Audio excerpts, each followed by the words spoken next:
Do you think that more council homes are what the property market needs?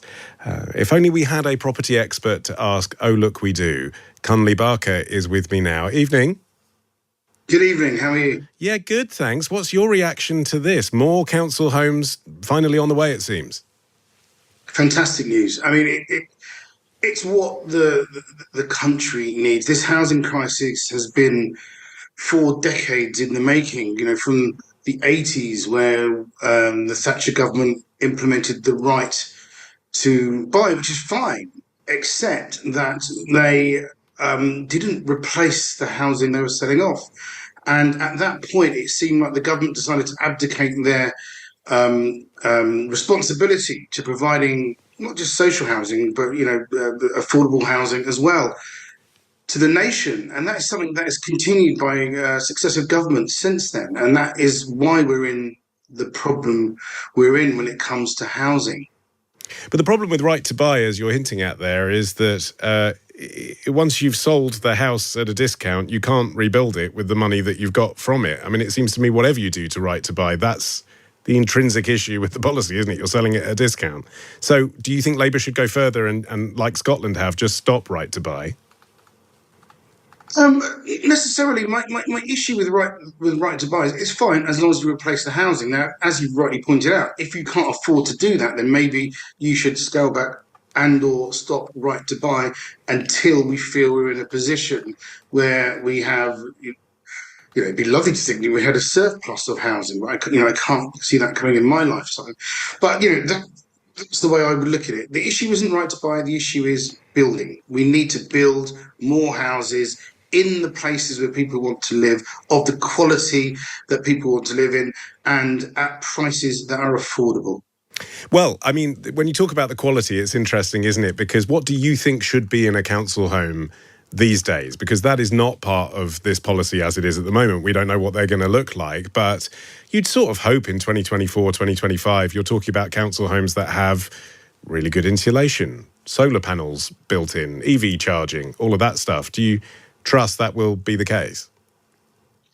It has to be the case. What is in a council house or an affordable house should be the same as is in any house.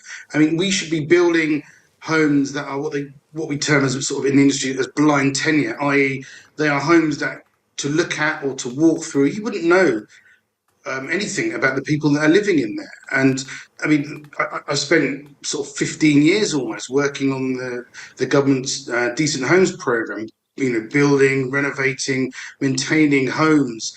Most of the housing stock owned by local authorities or housing associations. And yeah, of course, affordable social homes need to be of exactly the same quality, and not just in the structure, as in the insulation, everything, in terms of design as well, and in terms of where they are. So they should be in places where people want to live, and where other types of tenured homes are located as well.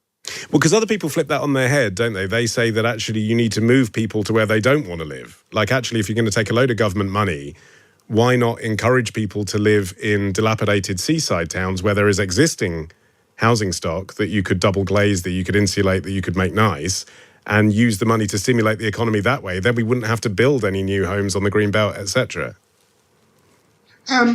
Okay, I think there's two conflated issues there. One is, yeah, you're absolutely right, and that is about what the government, the thing on the government's lips now and developers' lips is what we're terming as placemaking, and what that effectively means is to create places where people not only want to live, that improve their lives, that allow communities to form, communities to thrive, and that can happen. There's a retrofit element to that as well, so that can happen in existing areas as well, and of course that's what we should be looking at. But what we can't do is we have to just look at this in terms of a housing problem, not necessarily a housing problem for people who can't afford housing, and demonize people in that way. What we've got to be thinking about is creating places where people want to live, where they can afford to live, and in the long term, that's better for everyone, because if you think that housing people is expensive, try not housing them.